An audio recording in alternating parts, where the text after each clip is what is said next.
Bonjour, je suis ravie de vous retrouver pour cette nouvelle édition de 3 en 1 Afrique.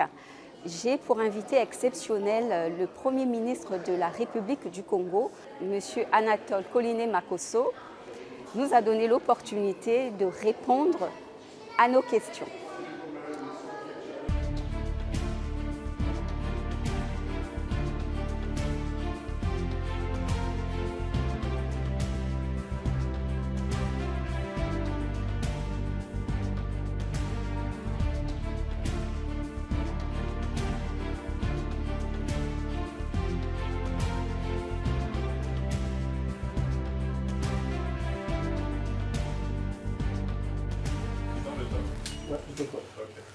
Bonjour Monsieur le Premier ministre. Bonjour. Monsieur Moussirou, Judy Kael, je suis le promoteur de la chaîne de télévision C-Direct. Vous avez effectué une grande mission de travail ici en France. Vous avez effectué aussi pas mal d'audiences. Que peut-on retenir de cette mission française? Beaucoup de choses à retenir. La mission était multidimensionnelle, si on peut le dire. Elle avait une fonction culturelle, elle avait une fonction politique, elle avait une fonction scientifique. Et donc, dans chacun des domaines, il y a beaucoup de choses à retenir. Sans doute voulez-vous savoir ce qu'il faut retenir au plan politique. Au plan politique, comme vous avez dû vous rendre compte, nous avons fait le point avec mon homologue, Madame la Première ministre, de la coopération bilatérale et aussi du suivi des engagements pris par les deux chefs d'État lors de la rencontre qu'ils ont eue à la faveur de la visite en Afrique centrale et particulièrement au Congo de M. le Président Emmanuel Macron. Nous avons aussi fait le point des échéances que nous avons passées depuis ma dernière visite, ma toute première visite ici en tant que Premier ministre chef du gouvernement en août 2021, lorsque nous avions eu besoin de l'apport de la France dans la relance des discussions avec le Fonds monétaire international et des échéances que nous devrions gérer ensemble, de la manière dont ces échéances ont été gérées, jusqu'à ce que nous sommes parvenus aujourd'hui à la 3e revue dans le cadre de l'exécution de l'accord que nous avons avec le Fonds monétaire international. Nous avons donc fait le point de la coopération bilatérale avec la France et de savoir jusqu'où le Congo et la France devaient continuer à marcher ensemble dans l'intérêt de nos deux peuples. Voilà. Au plan culturel, nous avons avec l'UNESCO procédé au lancement de la campagne de promotion internationale du Festival panafricain de musique. Pourquoi avec l'UNESCO et pourquoi ça s'est passé à l'UNESCO? Parce que, comme vous le savez, l'UNESCO a toujours été un partenaire stratégique du FESPAM, deuxième vice-président du comité directeur. Le FESPAM étant une institution de l'Union africaine, est mise en œuvre par le Congo et d'autres pays africains en bénéficiant d'un fort appui de l'UNESCO. En 99-2000, je crois, lorsque nous avons commencé la première édition, je crois que c'était en 96.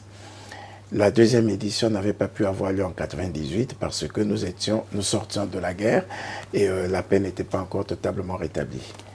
Et on a reporté d'une année, même en 99, ça a failli être reporté. Nous avons pu l'organiser grâce à l'appui et à l'engagement de l'UNESCO. En 99, en 2001 également. Et en 2016, après l'édition arrêtée de 2014, je crois, celle de 2016 n'a pas pu avoir lieu. Et depuis là, le FESPAM était en hibernation. Nous avons relancé le FESPAM avec l'appui de l'UNESCO, surtout profitant de ce que la rumba, qui est l'âme même de la musique africaine et la musique congolaise, a été reconnue par l'UNESCO et inscrit au rang de patrimoine matériel et culturel de l'humanité. Alors, il n'y avait pas meilleure occasion que celle qui s'offrait à nous pour faire la promotion donc de la rumba à l'international, pour célébrer cette reconnaissance internationale et assurer le lancement de la campagne de promotion internationale. Et c'est pour cette raison que ça s'est fait là-bas.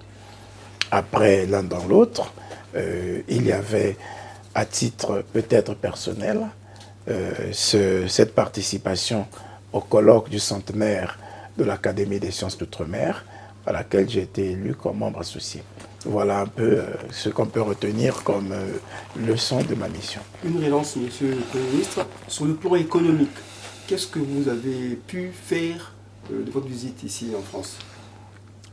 Nous avons rencontré des chefs d'entreprise, de France comme de la Belgique, pour les encourager à venir travailler, investir au Congo, ou encore à renforcer leur activité en République du Congo.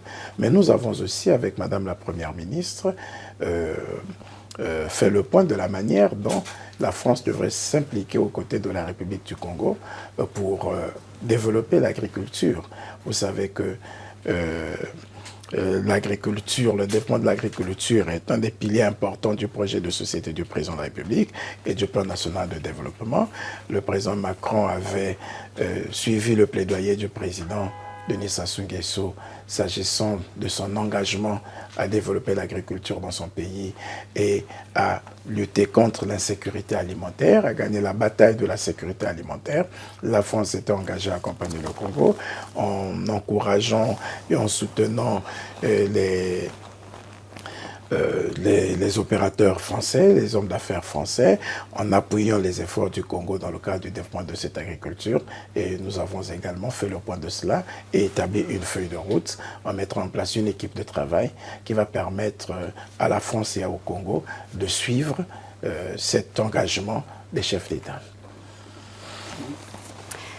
Bonjour, Monsieur le Premier ministre. Bonjour, je suis Carmen Févidier pour 3 en 1 Afrique et AFC Actualité d'Afrique centrale. Monsieur le Premier ministre Anatole Koliné-Makosso, vous êtes, cela fait 2 ans que vous êtes à la tête du gouvernement congolais. Je vais devoir revenir au Congo pour vous poser des questions précises sur votre politique. Vous conduisez donc la politique du gouvernement congolais dans un contexte assez difficile. Il y a eu la Covid, il y a eu l'inflation. Et ce contexte a demandé beaucoup de réformes, a demandé de l'innovation et a demandé beaucoup de résilience. Comment vous sentez-vous aujourd'hui, Monsieur le Premier ministre, depuis 2021? Toujours à la manœuvre. Je me sens toujours sur le qui-vive. Alors, vous aviez énoncé que vous aviez 12 batailles. Vous les avez citées, vos 12 batailles. Une année s'est ajoutée, Monsieur le Premier ministre. C'est l'heure des comptes et je peux dire que ce n'est pas encore gagné. Et quel est votre bilan et vos défis qui vous restent à relever? J'ai annoncé les 12 batailles lors de la présentation du programme d'action du gouvernement à l'Assemblée nationale. Nous étions en août 2021. Et plutôt en juin 2021. Donc le 21 juin prochain, ce sera 2 ans. Nous arrivions au gouvernement, vous avez dit, dans un contexte difficile, oui, marqué par 3 points d'attention, 3 pôles d'attention. Le premier pôle d'attention était le pôle sanitaire. Nous étions en pleine crise Covid. Il fallait affronter cette bataille. Et d'où le fait que c'était inscrit parmi les premières batailles. C'était la toute première bataille. Il n'y aura pas de revenir prospère pour le Congo sans un peuple en bonne santé. Donc, il y avait ce défi sanitaire. Après ce défi sanitaire, il y avait le défi économique. Parce que nous avions maille à partir avec nos partenaires techniques et financiers, avec les bailleurs de fonds, avec le Fonds monétaire international. Le programme conclu avec le Fonds monétaire international en 2019 était arrêté et il nous fallait renouer avec le Fonds monétaire international. C'était la deuxième bataille et respecter les critères de convergence de la CEMAC. La troisième bataille, c'était la diversification de l'économie. Donc, et puis une autre bataille, c'était le front social. Donc, vous aviez le front sanitaire, le front économique, oui, le front social. Sur le plan sanitaire, nous sommes parvenus à faire preuve de résilience face à la crise Covid. l'hécatombe ou l'apocalypse qu'on avait prévu pour le Congo et pour les pays africains n'ont pas eu lieu. On a réussi à garder la tête hors de l'eau. Avec des décès bien sûr, mais pas au nombre où on avait imaginé, un nombre qu'on avait imaginé. On a réussi, dans ce contexte difficile, à améliorer le plateau technique médical. On a renforcé les équipements dans les services de réanimation. C'était un mal pour un bien. On s'est servi du défi du Covid, du mal du Covid, on a traduit ça en opportunité pour tenter d'améliorer un peu les conditions de prise en charge des malades dans nos hôpitaux. Ce que nous avons investi en période Covid nous sert aujourd'hui pour assurer la réanimation et le suivi, la prise en charge des malades en situation de détresse. Donc, on peut dire que cette bataille a été vaincue. Pas totalement, parce que nous devons poursuivre. Dans cette bataille, on avait dit qu'il nous faut tout faire pour réduire le nombre des évacuations sanitaires, parce qu'il y a beaucoup d'évacuations sanitaires, et vous avez vu que nous nous sommes investis pour ouvrir les 2 hôpitaux généraux de Djeri et de Ngoyo, avec un plateau technique assez performant. Il n'est pas encore totalement complet, et c'est ce que nous allons faire encore cette année pour les amener à un niveau tel que pour certains examens, pour certaines pathologies, nous ne soyons pas obligés d'envoyer des gens à l'étranger. Vous me direz qu'avoir le plateau ne suffit pas. Il faut de la ressource humaine, oui. Effectivement. S'il peut arriver que nous puissions continuer malgré tout à envoyer des malades à l'étranger, lorsque nous aurons mis à niveau les 2 hôpitaux de Djeri et de Ngoyo, ce ne serait pas du fait du défaut du plateau technique, du fait du défaut des équipements, mais ce serait peut-être du fait de la ressource humaine pour laquelle nous sommes encore obligés de nous investir davantage pour que nous ayons un personnel vraiment hautement qualifié qui appuierait les efforts du personnel qualifié que nous avons déjà au Congo. Mais la science ne se suffit pas à elle-même. On a toujours besoin d'être assuré qu'on est soutenu par des personnels davantage qualifiés. C'est un peu ce travail que nous sommes en train de faire. Avant de parler de ce que vous avez apporté, le vent nouveau que vous avez apporté dans d'autres manières de gouverner, je voudrais justement revenir sur le personnel qualifié. Au Congo, vous avez reçu une vague d'étudiants qui revenaient de Cuba, je pense, d'autres pays. Qu'est-ce qu'il en est actuellement sur le terrain et comment comptez-vous justement mettre à profit également les ressources de la diaspora congolaise? Ceux qui sont venus de formation de Cuba ou d'ailleurs sont en train d'être déployés sur le terrain, bien entendu avec quand même une période de remise à niveau. Oui. Comme vous le savez, ils ont étudié dans des pays étrangers, les pathologies ne sont peut-être pas les mêmes, la manière de prendre en charge n'est peut-être pas la même, ils ont certainement des équipements plus performants là-bas. Ici, il y a quand même besoin qu'ils s'adaptent à l'environnement actuel. On n'a pas voulu les mettre directement à la disposition des malades, ce serait prendre un gros risque. On a quand même besoin qu'ils bénéficient d'un nouvel encadrement, d'une forme d'immersion dans le monde médical congolais. Et c'est ce qui se fait avec cette ouverture qui a été donnée à nombre d'entre eux d'intégrer déjà la fonction publique. Une priorité a été accordée à tous ces médecins, tous ces personnels de santé. Donc, je pense que de ce point de vue, on n'a pas de problème.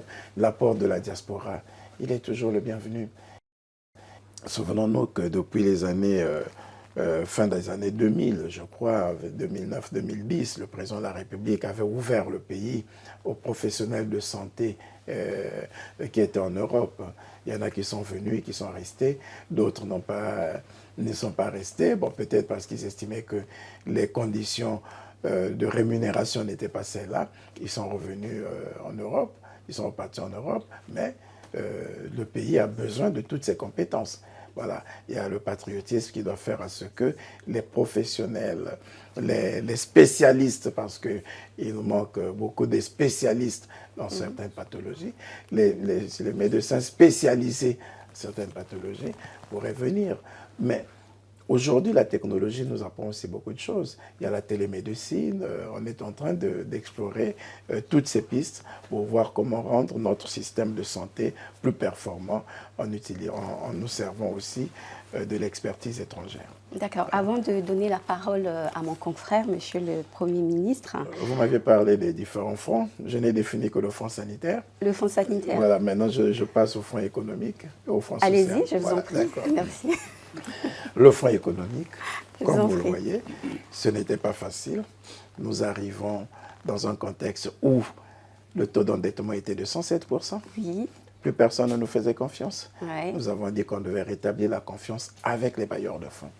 Aujourd'hui, vous pouvez le constater, nous sommes dans un climat de parfaite confiance, de parfaite entente avec le Fonds monétaire international, la Banque mondiale, la BAD, l'AFD, ainsi de suite, avec tous les partenaires, on peut se permettre de le dire. Mais parce que justement, les réformes qui ont été engagées nous ont permis donc de conclure l'accord avec le Fonds monétaire international. Ça nous a permis de réduire le niveau de la dette de 107% à aujourd'hui, on est autour de 91%. C'est quand même important. Le taux de croissance, à 2%. Il était, voilà, aujourd'hui, il était négatif en 2020. On a fait l'effort de le ramener à positif à 1,2% en 2021. En 2022, il est passé à 2,2%. Et en 2023, on espère un taux de croissance de près de 4%. Au-delà même de la prévision que nous avons fixée dans le PND qui était de 3,2%. Donc, on croise les doigts, mais une chose est certaine, on maintient une croissance assez positive. C'est pour vous dire quand même que des efforts importants ont été faits de ce point de vue. Au Fonds social, ce n'est pas vous que je le dirai. Il est arrivé un moment dans le pays où il y avait des concerts de casseroles partout. Partout. Il est arrivé un moment dans ce pays les hôpitaux généraux étaient fermés. J'ai pu voir maintenant ce qu'on appelle silence hôpital. À l'époque, on pensait silence hôpital, ça veut dire que les malades sont là, les gens qui viennent à l'hôpital ne doivent pas faire du bruit. Mais nous avons connu silence hôpital où dans un hôpital général au CHU, pas d'âmes qui vivent. Les malades sont sortis parce qu'il y a grève des médecins pendant 2 ou 3 mois, grève du personnel de santé. À l'hôpital de Louandjili à Pointe-Noire, c'était pareil, dans plusieurs hôpitaux. Aujourd'hui, ça fait 2 ans, vous n'avez plus ça. Les Congolais, on s'est battu pour qu'ils aient leur salaire régulièrement payé. Ça a toujours été la politique du président Denis Sassou Nguesso. Touche pas à mon salaire. Les salaires des Congolais régulièrement payés. Les pensions des retraités régulièrement payées. Les étudiants. Pendant 2 ans. Les étudiants, on a encore quelques difficultés, mais pas forcément par manque de ressources, mais pour une meilleure organisation. On s'est retrouvé dans une situation. Nous avons dit qu'on mettait d'abord un trait à la dette, aux arriérés, pour nous permettre de gérer le présent. C'est ce que nous avons fait avec les retraités. C'est ce que nous avons fait avec certains fonctionnaires, certains agents de l'État dans les budgets des transferts. Les mairies, les hôpitaux, ainsi de suite. L'université même. On dit, bon, ok, si en même temps nous devons supporter la dette et payer l'encours, on pourrait être essoufflé. La situation du pays nous oblige à vouloir nous contenter d'abord de la situation actuelle de l'encours. Que vous ayez votre salaire à la fin du mois, que vous ayez votre pension à la fin du mois. Donnez-nous la possibilité de geler d'abord la dette et quand le pays reviendra à meilleure fortune, on paiera la dette. C'est ce qu'on doit faire aussi avec les étudiants. Mais c'est toujours pas facile. Parce que les effectifs ne sont pas maîtrisés. Qui doit avoir la bourse ce mois-ci, cette année, qui ne l'a pas. Donc, c'est ce travail administratif qui est en train d'être fait. Parce que, comme vous avez dû le remarquer, quand on payait, par exemple, un trimestre de bourse, on paye le trimestre pour celui qui a fini les études, parfois depuis 2017-2018. Mais pendant ce temps, celui qui doit aller à l'école aujourd'hui n'a rien.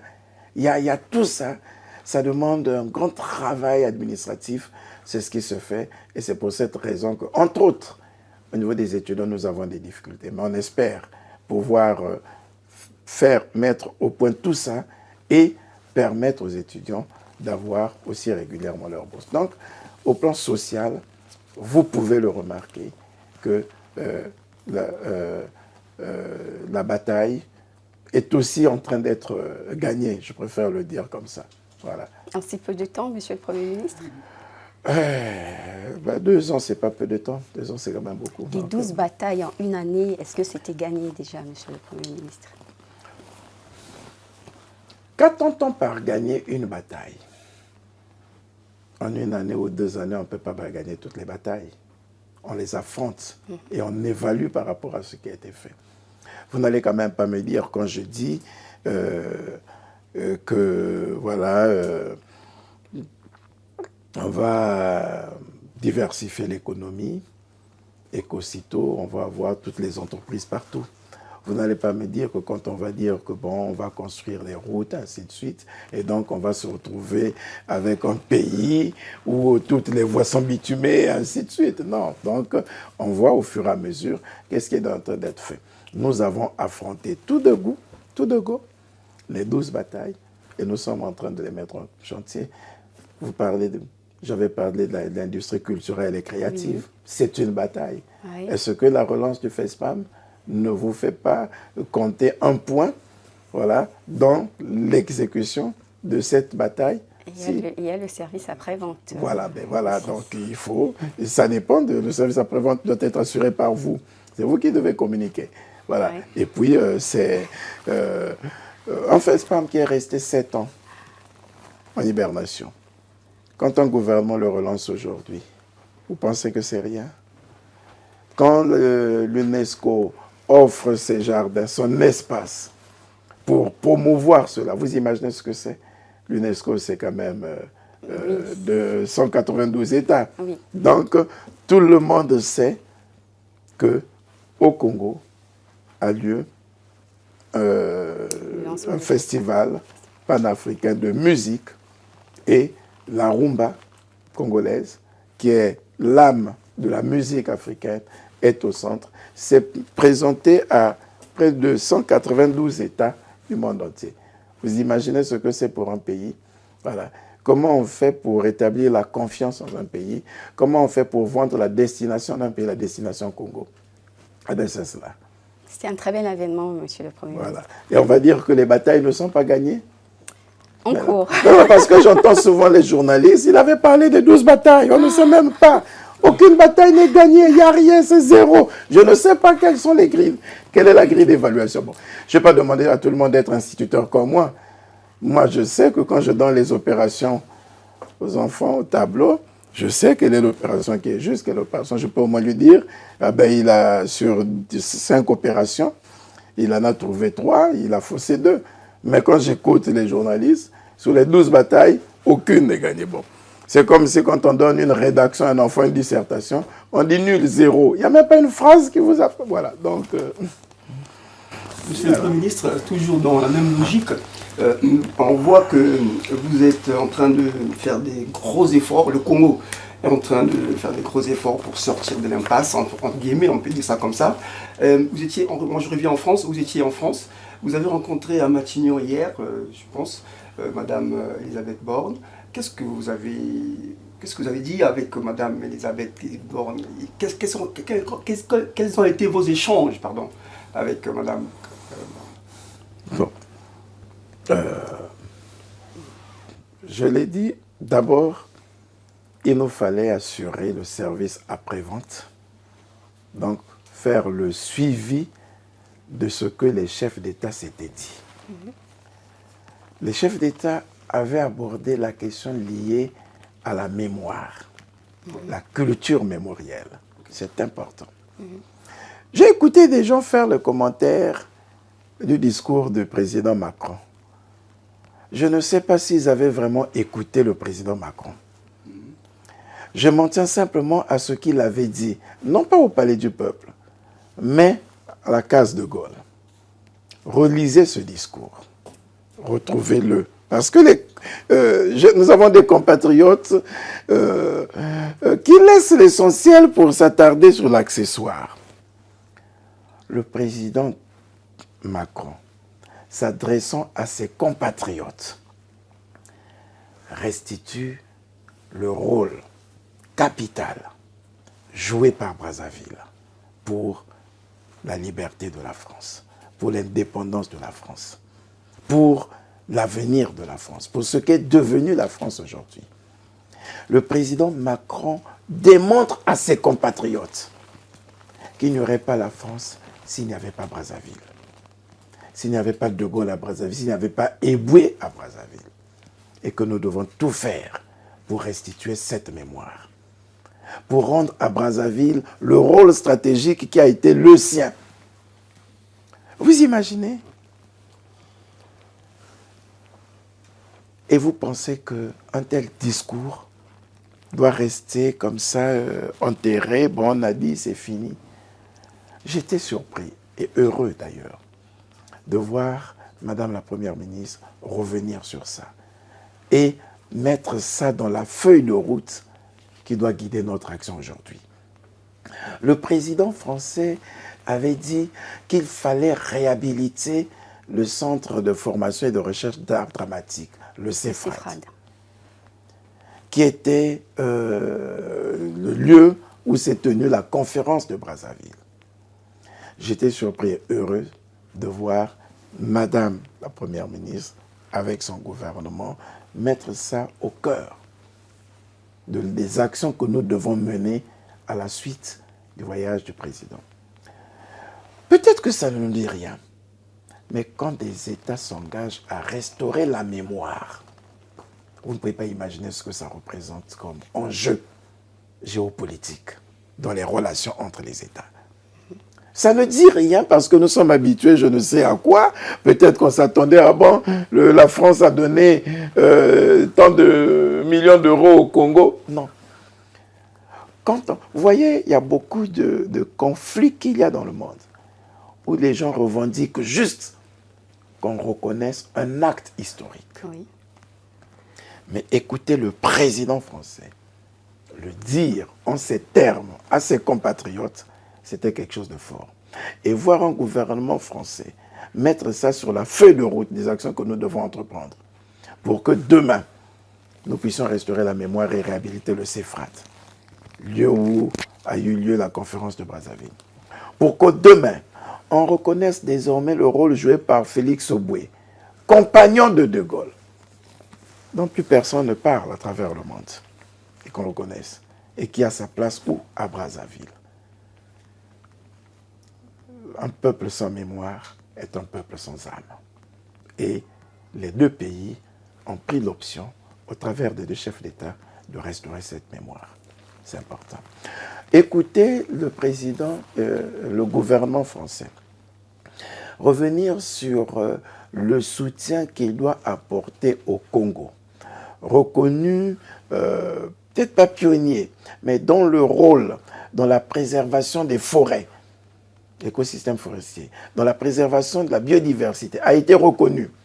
Et envisager la construction d'une école dédiée à la forêt, à la biodiversité, au Congo, à vocation sous-régionale. Vous ne pouvez pas imaginer ce que c'est. Ça a été au centre de nos entretiens. Voir le gouvernement français se préoccuper de la volonté du Congo de développer l'agriculture pour faire face à l'insécurité alimentaire et imaginer des mécanismes d'accompagnement pour aider le Congo à gagner cette bataille. Ça a été au centre de nos entretiens. Sans compter ce que nous avons retenu dans le domaine de la recherche et de la formation de nos jeunes. Voilà, la formation des formateurs. La France qui s'engage à soutenir les efforts du Congo dans la formation des formateurs, qui s'engage à soutenir les efforts du Congo dans la promotion des énergies renouvelables, au sujet desquels un centre de recherche a été ouvert au Congo, avec l'appui de l'ONUDI. Voyez les sujets qui ont été au centre de nos entretiens. Vous rentrez au Congo satisfait? Satisfait, oui. Mais le tout, ce n'est pas d'être satisfait. Le tout, c'est qu'on se mette au travail. Et que tout de suite, une task force soit mise en place avec les autorités françaises pour assurer le suivi de tout cela et que les premiers actes commencent à être mis en œuvre. Monsieur le Premier ministre, justement, je voudrais revenir sur la question mémorielle. Justement, le président Emmanuel Macron, avant de partir à Brazzaville, personnellement, je lui avais posé la question sur la problématique des restitutions des œuvres d'art africains dans les musées français. Et je lui avais demandé s'il y avait une possibilité qu'il discute avec le président Denis Sassou Nguesso de la restitution du collier du roi Makoko qui est au musée du Quai Branly. Et le président français avait répondu qu'il était ouvert à cette discussion. Vous êtes le Premier ministre, chef du gouvernement. Qu'est-ce que vous en pensez, vous? Est-ce que vous en avez discuté peut-être avec le président de la République ou dans votre feuille de route avec la Première ministre de France? Ça va de soi. N'avez-vous pas vu le président Macron ému lorsqu'on lui a présenté le micro? Oui. Utilisé par De Gaulle pour annoncer la libération de la France. Il était ému. Tout ce matériel est en voie d'être constitué.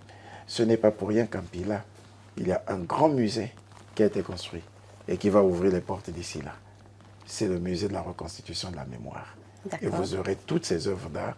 Vous le verrez d'ailleurs, il va être même mis au service public pendant la tenue du FESPAM. Voilà. C'est peut-être là-bas qu'on installera le MUSAF. Le MUSAF. Le MUSAF, voilà. À Pila, Brazzaville. Oui, c'est ça. D'accord. Et vous verrez quand c'est un très grand musée, vous verrez ce qu'il est et vous verrez ce qu'il contiendra. Et certainement, tout ce que vous dites trouvera sa place là-bas. D'accord. Monsieur le Premier ministre, vous aviez parlé avec la Première ministre française des partenariats entre les entreprises françaises et le Congo. Justement, les investisseurs français se plaignent beaucoup de la manière dont ils sont assez fortement bousculés par, comment je peux dire ça, des pressions fiscales. Comment les choses se sont arrangées à Brazzaville pour améliorer ce climat, cet environnement des affaires? Madame la Première ministre, parlant des entreprises françaises, est revenue que sur une chose principalement, leurs créances. Vis-à-vis du Congo, les entreprises qui ne sont pas encore payées de leurs créances. Mais s'agissant du climat des affaires, elle a noté avec moi, avec beaucoup de satisfaction, une amélioration du climat. Sans doute des efforts qui méritent d'être poursuivis, mais pour le moment, je crois que le cadre qui a été mis en place dans l'amélioration du climat des affaires satisfait les autorités françaises et même certaines entreprises de chez nous. Surtout quand on tient compte effectivement des dernières mesures qui ont été prises au Conseil supérieur de la magistrature, parce que ce qui gênait le plus, c'est le contentieux. Les entreprises, chaque fois qu'elles étaient en contentieux avec ou des travailleurs, avec d'autres entreprises, elles n'avaient pas l'assurance de bénéficier d'une bonne justice. C'était peut-être des a priori, mais toujours est-il qu'il y a aussi dans la maison de la justice quelques fonctionnaires indélicats. Et les premières mesures qui ont été prises lors du Conseil supérieur de la magistrature rassurent les uns et les autres sur la volonté du Congo d'améliorer le climat des affaires. Une législation importante a été prise pour réduire toutes les pressions fiscales auxquelles sont confrontées les entreprises. Vous avez suivi vous-même que le Premier ministre a dû prendre encore une circulaire pour interdire désormais que les contrôles et les inspections des administrations publiques soient mises à la charge des entreprises. Donc, il y a de ce point de vue un travail important qui est en train d'être fait, des réformes importantes sont entreprises pour améliorer le climat des affaires, pour rassurer les investisseurs, pour sécuriser les investissements des chefs d'entreprise. Nous poursuivons sur cette voie et nous espérons que les entreprises vont continuer leurs activités en toute sérénité. Maintenant, il reste la dette commerciale vis-à-vis des entreprises. Nous nous efforçons, comme la dette sociale, on paye au fur et à mesure. Ce n'est pas facile, ce n'est pas l'ouvrage d'un jour, mais les entreprises voient quand même la volonté du gouvernement d'essayer d'éponger petit à petit cette dette commerciale. Et c'est ce dont nous avons parlé avec Madame la ministre. À votre actif, Monsieur le Premier ministre, nous avons une gouvernance intergénérationnelle avec un nombre de femmes qui a augmenté. Nous avons la loi PPP qui a été votée. Nous avons la loi Mouébara sur les violences faites aux femmes. Et nous avons la loi Moutom sur les artistes. Où en êtes-vous, Monsieur le Premier ministre au Congo, dans l'application de ces lois? Est-ce que les Congolais se sont appropriés de ces instruments que vous leur avez mis Je pense, vous voyez Madame la ministre de la Promotion de la Femme parcourir les localités pour expliquer, et vous en avez les effets, parce que tout le monde, même ceux qui critiquaient cette loi au moment où elle avait été adoptée, où elle a été initiée, aujourd'hui ce sont les mêmes qui s'approprient de cette loi pour interpeller Madame la ministre, pour aller régler telle injustice ici faite aux femmes, telle violence faite aux femmes, vous voyez. Ben c'est cela, hein, c'est ça le gouvernement. On est toujours incompris quand on engage un certain nombre de réformes et après ceux qui en tirent le bénéfice par la suite, ben, ils oublient qu'ils avaient combattu hier. C'est ce qui se fait. La loi sur le partenariat public-privé aussi est adoptée. Les décrets de mise en application vont bientôt passer en Conseil des ministres. Là aussi, je crois que c'est une réforme importante qui va permettre de modifier le mode de financement du développement de notre pays. Parce que pendant longtemps, comme vous le saviez, le Congo, ça fait souvent polémique quand je le dis, mais je le redis encore, le Congo finance seul son développement sur ses fonds. Parce que même quand il va s'endetter, même quand il va prendre un prêt dans un pays où, chez un partenaire, c'est lui-même qui paye, ce n'est pas le mode de financement qu'il faut pour développer le pays. Le mode de financement qu'il faut, c'est permettre aux industriels, aux privés, d'apporter leurs ressources, voilà, de participer à la construction des infrastructures et de se faire payer sur le service qu'ils accomplissent. Ça allège la charge du gouvernement. Mais si pour toute infrastructure, même celle qui peut être utilisée par la suite à usage commercial, doit être financée par l'État. L'État ne peut pas avoir le même argent et pour développer les grandes infrastructures, et pour financer l'éducation, et pour financer la santé. Il ne peut que s'essouffler. C'est pour cette raison que cette loi sur le partenariat public-privé est un apport important pour le développement effectivement de notre pays et le financement de notre PND. Il y a donc les textes d'application sont en plein examen, ils vont être exécutés, mais ça ne nous empêche pas déjà d'avancer dans ce qui se fait. Vous voyez bien qu'il y a quand même quelques projets qui sont déjà réalisés en PPP. Les autres lois, oui, ça demande des textes d'application. Mais ça demande aussi une vraie appropriation. C'est pour cette raison que j'encourage le travail que fait Madame la ministre de la Promotion de la Femme, parce que dans notre pays, il ne nous manque pas de lois, mais il manque la vulgarisation de ces lois. Voilà. C'est quand on dit « nul n'est censé ignorer la loi », mais nous nous mentons à nous-mêmes, nous nous trompons. Parce que la loi, pour que le citoyen soit censé la connaître, il faut que vous alliez la lui expliquer. Le travail qui se fait par les députés ne suffit pas. Les associations devraient s'approprier ces lois. Partout dans le monde, ce sont les associations, les ONG, les petites mutuelles dans le quartier qui font la promotion. Lorsque nous prenons par exemple une loi sur, qu'est-ce que je peux dire ? Prenons sur la salubrité, c'est un autre problème. On va être obligé d'élever cette question de salubrité au niveau de la loi pour que les Congolais sachent que l'assainissement de leur environnement, l'hygiène autour d'eux, ça ne doit pas être l'affaire de l'autre, que c'est eux-mêmes qui doivent s'impliquer. Voilà, on avait pris une circulaire, mais je n'ai pas l'impression que les gens respectent la circulaire. On va ériger ça en loi, de sorte que dans les quartiers, les gens sachent quel sera le quartier le plus propre et quel sera le quartier le plus sale. Et si un quartier est sale, ce n'est plus l'affaire du gouvernement, c'est l'affaire du chef de quartier, des chefs de bloc et des gens qui y vivent. Ils assumeront seuls leur manque d'hygiène, leur manque de propreté. Parce que c'est trop facile d'être là tout le temps. Le gouvernement n'a pas fait ceci, le gouvernement n'a pas fait ça. On vous met des bacs à ordures, vous venez mettre les ordures, au lieu de mettre dans le bac, vous mettez à côté, vous repartez. Et puis quand Averda ne passe pas de main pour ramasser, vous en prenez au gouvernement. Non, Il faut qu'on prenne désormais des textes qui mettent les citoyens au centre de leur exécution et qui les mettent devant leurs responsabilités. Voilà. C'est pour cette raison que toutes ces lois, il faut que les gens se les approprient, qu'ils l'expliquent. Vous voyez, c'est chez vous ici en France.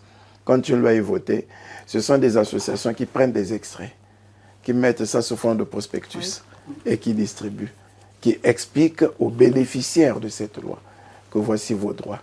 Ce n'est pas forcément le ministre qui court partout pour expliquer. Non, il y a une réappropriation par les citoyens. Voilà. Et c'est ça ce qu'on appelle, c'est ce qui pourra vous permettre d'arriver à dire nul n'est censé ignorer la loi. Parce que les associations se sont appropriées de ce texte, ont expliqué aux autres et tout le monde est censé savoir ce qu'il en est désormais.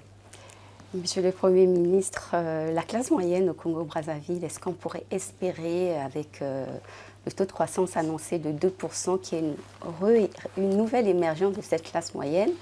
Et peut-on espérer aussi à une revalorisation du salaire minimum congolais qui est à 50 000 francs CFA, si je ne me trompe pas? Ah bon? Ouais, vous vous trompez. Je ne me trompe pas. Vous vous trompez. Je ne me trompe pas. Alors, il est à combien le salaire minimum? Le salaire minimum ou le salaire plancher? Le salaire. Le salaire. Voilà. Non. Je pense quand même que le salaire minimum de mon pays est autour de 80-90 000 francs CFA. D'accord. Voilà. Je pense. Mais le tout n'est pas dans l'augmentation des salaires. J'aime à le dire. Le pouvoir d'achat, monsieur le Premier ministre. Mais le pouvoir d'achat ne dépend pas de l'augmentation du salaire, malheureusement. Le pouvoir d'achat dépend de la production des biens et des services. Ok. Voilà. Vous pouvez avoir le plus gros salaire du monde. Si votre pays ne produit pas, vous achèterez les denrées et tous les biens de service toujours à un prix très élevé et votre salaire ne vous suffira pas. C'est pourquoi nous appelons les Congolais à la production. Que chacun soit capable. Il faut qu'on change de narratif. Il faut que nous réussissions à produire davantage. C'est pour cette raison que nous saluons, vous ne le dites pas assez, peut-être que vous n'en comprenez pas l'importance, le travail que nous sommes en train de faire au niveau du ministère de l'Agriculture avec les zones agricoles protégées. Ne voyez pas simplement le fait que l'État met de l'argent pour créer ces coopératives, mais parce qu'on veut susciter des vocations. On veut amener les gens à s'intéresser à la production agricole, agro-pastorale, à l'élevage. L'État est obligé de commencer pour un peuple qui n'est pas porté vers l'agriculture. Il faut les amener à s'y intéresser. Donc un accompagnement. On accompagne. Ça va permettre de créer beaucoup de coopératives sur toute l'étendue du territoire national. Quand les gens auraient compris l'importance de ces coopératives, ils vont commencer à s'organiser de cette manière. Vous aurez une production abondante. Voilà. C'est ce qui va motiver des industriels, des entreprises peut-être françaises, en sachant qu'il y a une production abondante, à venir mettre des unités de transformation, de conservation et de commercialisation. Le contenu local, justement. Voilà. Quand quelqu'un va maintenant acheter de la nourriture à bas prix, il peut faire de l'économie. Il peut investir pour d'autres biens. C'est ça, améliorer le pouvoir d'achat des Congolais. Mais ce n'est pas par le haut. Si on augmente les salaires, vous provoquez simplement l'inflation. Parce que les denrées vont augmenter au motif que le salaire est élevé. Et vous n'aurez pas résolu le problème. Mais de quelle manière sera réemployé les 2% de croissance annoncés dans ce cas? De quelle manière mais c'est en finançant l'économie. C'est en refinançant l'économie. Et si on a 2-3% de croissance positive, et qu'en même temps, on utilise ça dans l'éducation, on utilise dans la santé, on utilise ça dans l'accompagnement des jeunes qui, après, prennent leur envol, ils vont produire davantage. Tout ce que nous avons à faire, c'est amener les Congolais à produire les biens et les services. C'est tout. Que celui qui a fini les études ne reste pas là les bras croisés en train d'attendre l'intégration à la fonction publique ou bien une entreprise qui va s'ouvrir demain. C'est une autre question. Ça. Voilà. Et je peux vous dire que c'est ce que l'Occident a compris. L'Occident j'ai envie de dire qu'il a désorienté la jeunesse. Mais les autorités occidentales ont adopté une forme de fuite en avant face à la situation difficile de l'emploi des jeunes. Ils avaient commencé à mettre dans leur logiciel mental que ça ne sert pas d'attendre que vous soyez recruté à l'État ou bien dans une entreprise, que vous pouvez créer vous-même votre propre emploi. Et vous voyez, les jeunes vont à l'école non plus avec l'idée d'être employés demain, ça ne leur dit plus rien. Ils vont à l'école avec l'idée qu'ils seront eux-mêmes des auto-employeurs. C'était une politique mise en œuvre pour ne pas dire « nous ne sommes plus capables de vous employer ». Or, nous, comme on n'a pas fait ça, on se retrouve avec ces jeunes diplômés, sans emploi, et qui ne regardent que l'État.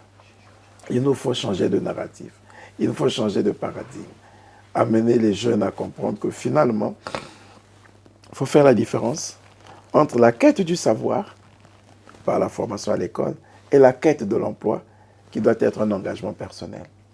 J'ai le savoir, comment je vais utiliser ce savoir pour m'employer? Je vais entreprendre. Je vais faire l'agriculture.